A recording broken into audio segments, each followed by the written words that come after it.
Hi കൂട്ടുകാരെ, നമുക്കിന്ന് തലശ്ശേരി കാറിലെ സ്പെഷ്യൽ തേങ്ങ മുറി എങ്ങനെ ഉണ്ടാക്കുകയെന്ന് കാണാം. ഇത് കോഴിമുട്ടയും കോഴിയിറച്ചിയും എല്ലാം പാടെ ചേർത്ത് നമ്മൾ ഉണ്ടാക്കുന്നതാണ്. കഴിക്കാൻ ഭയങ്കര ടേസ്റ്റ് ആയിരിക്കും.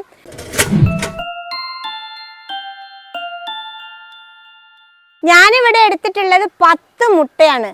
ഞാനിവിടെ കോഴിമുട്ട പുഴുങ്ങി തോല് കളഞ്ഞ് നന്നായിട്ട് വെച്ചു. ഇനി അതിലേക്ക് വേണ്ടത് ഉരുളക്കിഴങ്ങാണ്. ഞാനൊരു മീഡിയം സൈസിലെ 3 ഉരുളക്കിഴങ്ങ് പുഴുങ്ങി തോല് കളഞ്ഞ് വെച്ചിട്ടുണ്ട്. നമുക്ക് ഉരുളക്കിഴങ്ങിന് നന്നായിട്ട് ഉടച്ചിട്ടെടുക്കാം. നന്നായിട്ട് ഉടയണേ, ഇതിൽ കട്ട ഒന്നും പാടില്ല. ഇത് കണ്ടില്ലേ, ഇപ്പം നന്നായിട്ട് ഉരുളക്കിഴങ്ങ് ഉടച്ചിട്ടുണ്ട്. ഒരു കഷ്ണം പോലും ഇല്ലാണ്ടാണ് ഉടച്ചത്. ഇനി നമുക്കിതിന് പ്രധാനമായിട്ട് വേണ്ടത് കോഴിയിറച്ചിയാണ്. ഞാനിവിടെ 1/2 കിലോ കോഴിയിറച്ചി എല്ലില്ലാത്ത എടുത്ത് മഞ്ഞപ്പൊടിയും കുരുമുളക് പൊടിയും ഉപ്പും ഇട്ട് നന്നായിട്ട് വേവിച്ച് വെച്ചിട്ടുണ്ട്. ഇനി നമുക്കിത് മിക്സിയിലിട്ട് ചെറുതായിട്ടൊന്ന് പൊടിച്ചെടുക്കാം. ഇതേപോലെ പൊടിച്ചെടുത്താൽ മതിയെ. വല്ലാതെ അരയും വേണ്ട, എന്നാൽ പൊടിയാതിരിക്കുകയും വേണ്ട. കണ്ടില്ലേ? ഇനി ഇതിലേക്കുള്ള മസാല ഉണ്ടാക്കിയെടുക്കാം. നമുക്കിതിൽ ഒരു 3 ടേബിൾ സ്പൂണ് ഓയിൽ ഒഴിച്ചു കൊടുക്കാം.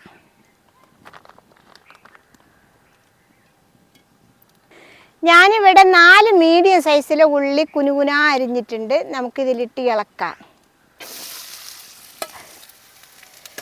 ഒന്ന് വാട്ടിയെടുക്കാം.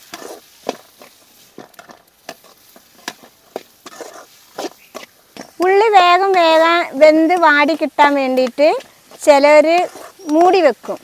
ഉള്ളി ചട്ടിയിലിട്ടിട്ട് മൂടി വെച്ചാൽ അതിൻ്റെ നീരാവി വന്നിട്ട് ഉള്ളിയിൽ വെള്ളമാവും. അപ്പോൾ ഇത് നമുക്ക് വെള്ളം ആവശ്യമില്ല. അതുകൊണ്ട് ഇളക്കി തന്നെ എടുക്കണം. മൂടി വെക്കരുത്. മൂടി വെച്ചാൽ അതിൽ വെള്ളം നനവ് വരും. അതുകൊണ്ടാണ് മൂടരുത് പറയുന്നത്. അത് എന്തിനാ പറഞ്ഞു വെച്ചാൽ കോഴിമുട്ടയിൽ നമ്മൾ പൊതിയുമ്പോൾ അത് ശരിയാവില്ല, ഇത് ഊരിപ്പോവുള്ളൂ മസാല. അതങ്ങനെ പോവാതിരിക്കാനാണ് പറഞ്ഞത്. മൂടി വെക്കരുത്, വെള്ളം നനവ് പാടില്ല എന്ന്. ഉള്ളി ഒന്ന് ലേശം വാടിയിട്ടുണ്ട്. നമുക്കിനി ഇതിൽ വെളുത്തുള്ളി, ഇഞ്ചി, പച്ചമുളക് ചതച്ചത് ഇതിലേക്ക് ഇട്ട് കൊടുക്കാം. ഇതിൻ്റെ പച്ചമുളകൊക്കെ ഒന്ന് പോയി ഒന്നുകൂടി ഉള്ളി വാടട്ടെ. ഉള്ളി ഈ ഒരു രീതിക്ക് വാടിയാൽ മതിയാ. നമുക്കിനി ഇതിലേക്ക് മസാലകൾ ഇട്ട് കൊടുക്കാം. 1/4 ടീസ്പൂണ് മഞ്ഞൾപ്പൊടി, 1/2 ടീസ്പൂണ് ഗരം മസാലപ്പൊടി, 1/2 ടീസ്പൂണ് കുരുമുളക് പൊടി. ഇനി ഇതിലേക്ക് പാകത്തിന് ഉപ്പിട്ട് കൊടുക്കാം. ഇറച്ചിയിൽ ഞാൻ ഉപ്പിട്ട് കൊടുത്തിട്ടുണ്ട്. അപ്പോൾ അതിന് ഈ മസാലയ്ക്ക് മാത്രം പാകത്തിനുള്ള ഉപ്പാണ് ഇട്ടിട്ടുള്ളത്. ഇനി നമുക്കിത് ഇളക്കി കൊടുക്കാം. ഇനി നമ്മൾ ഇറച്ചിയും ഉരുളക്കിഴങ്ങൊക്കെ ഇട്ട് ഇളക്കി പാകം നോക്കിയിട്ട് വേണമെങ്കിൽ ഇട്ട് കൊടുത്താൽ മതി. ഇപ്പോൾ മസാലകളുടെ പച്ചമണമൊക്കെ മാറിയിട്ടുണ്ട്. നമുക്കിനി പുഴുങ്ങി പൊടിച്ചു വെച്ച ഇറച്ചി ഇതിലേക്ക് ഇട്ട് കൊടുക്കാം.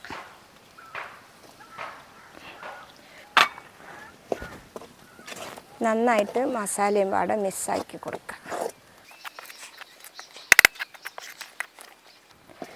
ഇറച്ചിയൊക്കെ നന്നായിട്ട് മിക്സായി ചൂടായി വന്നിട്ടുണ്ട്. നമുക്കിതിലേക്കിനി നമ്മൾ ഉരുളക്കിഴങ്ങ് പൊടിച്ച് വെച്ചത് ഇട്ട് കൊടുക്കാം.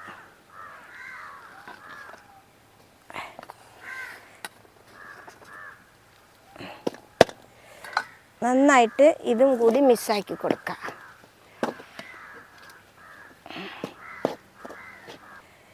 ഇത് നന്നായിട്ട് ഇളകുന്നതിൻ്റെ മുന്നേ നമുക്ക് ഇച്ചിരി മല്ലിയിലയും കൂടി ഇട്ട് കൊടുക്കാം. ഉരുളക്കിഴങ്ങും മല്ലിയിലയും ഇറച്ചിയും ഒക്കെപ്പാടെ ഒന്ന് നന്നായിട്ട് മിക്സായി വരട്ടെ. ഇതിപ്പോൾ നന്നായിട്ട് എല്ലാം മിക്സായിട്ടുണ്ട്. ഇതേപോലെയാണ് നമുക്ക് കിട്ടേണ്ടത്. ഉരുട്ടിയ ഉരുളണം ആ രീതിയിൽ. അത് വെള്ളം ഒഴിച്ച് ആക്കരുതേ. ഇനി നമുക്കിത് ആയിട്ടുണ്ട്, ഇറക്കി വെക്കാം. നമ്മുടെ മസാലകളും കോഴിമുട്ടയും ഒക്കെ റെഡി ആയിട്ടുണ്ട്. ഇനി നമുക്ക് മുക്കി പൊരിക്കാനുള്ള മൈദപ്പൊടി കുറച്ച് കലക്കണം. അത് കലക്കിയെടുക്കാം.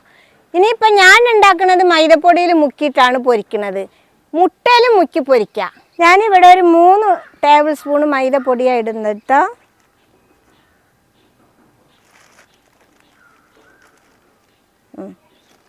നമുക്കിനി ഇച്ചിരി കലക്കി വെള്ളം പോലെ കലക്കിയെടുക്കാം. ഈ ലെവലിൽ വേണം കലക്കാൻ കേട്ടോ. കണ്ടില്ലേ? അപ്പോൾ ഇത് നമുക്ക് ഇവിടെ ഇരുന്നോട്ടെ. ഞാനിതിൻ്റെ കൂടെ കുറച്ച് ബ്രെഡ് പൊടിച്ചതും എടുത്ത് വെച്ചിട്ടുണ്ട്. നമുക്കിനി തേങ്ങ ഉണ്ടാക്കാം. ആദ്യം നമുക്ക് കുറച്ച് മസാല എടുത്തിട്ട് ഇങ്ങനെ ഉരുട്ടിയെടുക്കാം. ഉരുട്ടിയെടുത്തിട്ട് ഈ കയ്യിൽ വെച്ചിട്ട് ഇങ്ങനെ പരത്തിയെടുക്കുക, കുണ്ടാക്കിയിട്ട്. കണ്ടില്ലേ? ഇങ്ങനെ പരത്തി ഒരു കുണ്ട് പോലെ ആക്കുക, ഉള്ളം കയ്യിൽ വെച്ചിട്ട്. ഇനി നമുക്ക് ഇതിലൊരു കോഴിമുട്ട എടുത്തിട്ട് ഈ മൈദ മാവിലൊന്ന് മുക്കിയെടുക്കുക. ഈ മൈദമാവിൽ മുക്കുന്നത് കോഴിമുട്ടയിൽ മസാല പിടിക്കാൻ വേണ്ടിയിട്ടാണ്. ഇനി ഇത് പൊതിഞ്ഞെടുക്കാം. അപ്പോൾ ആ മസാല കൊണ്ട് പൊതിയാൻ പറ്റില്ല, തികയില്ല. അപ്പം നമുക്ക് എന്താ ചെയ്യണം? കുറച്ചുകൂടി മാവെടുത്തിട്ട് അതിൻ്റെ മേലെ ഒന്നുകൂടി ഒപ്പി വെക്കണം. ഇനി നമുക്ക് നന്നായിട്ടൊന്ന് ഷേപ്പാക്കിയെടുക്കാം. ഇനി നമുക്ക് ബ്രെഡ് പൊടിയിലൊന്ന് മുക്കിയെടുക്കുക.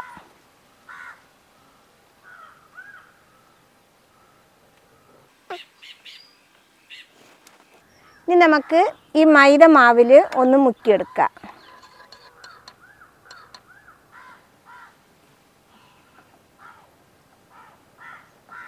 ഇനി നമുക്ക് വീണ്ടും ഇതിൽ തന്നെ ഇട്ട് ഒന്നുകൂടി കോട്ട് ചെയ്തെടുക്കാം.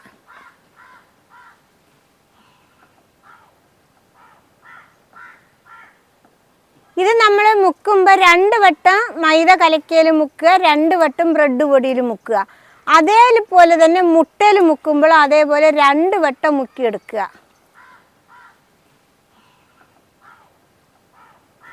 ഇനി നമുക്ക് ബ്രെഡ് പൊടിയിൽ കൂടി ഒന്നുകൂടി മുക്കിയെടുക്കാം.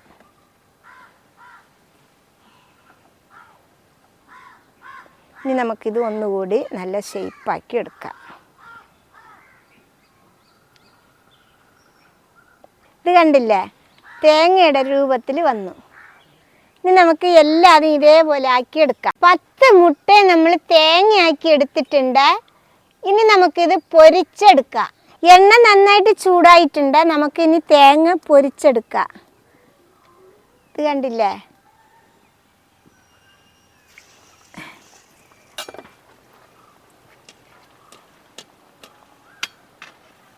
ചെറിയ തീയിൽ വേണം വെക്കാൻ കേട്ടോ, അല്ലെങ്കിൽ കരിഞ്ഞു പോവും. അതെന്താ വെച്ചാൽ ബ്രെഡ് പൊടി വേഗം കരിയുമേ അല്ലേ. ഒന്ന് മറിച്ചിട്ട് കൊടുക്കുക.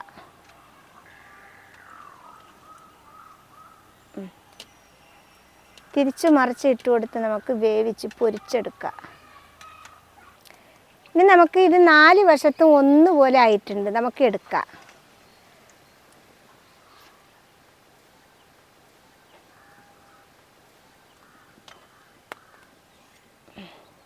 അങ്ങനെ നമ്മുടെ ലാസ്റ്റ് ഉള്ളത് കഴിഞ്ഞ് നമ്മുടെ തേങ്ങാ മുറിയൊക്കെ റെഡി ആയിട്ടുണ്ട്.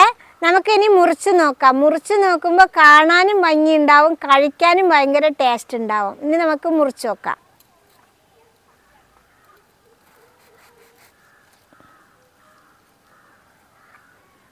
ഓ, ഇത് കണ്ടില്ലേ?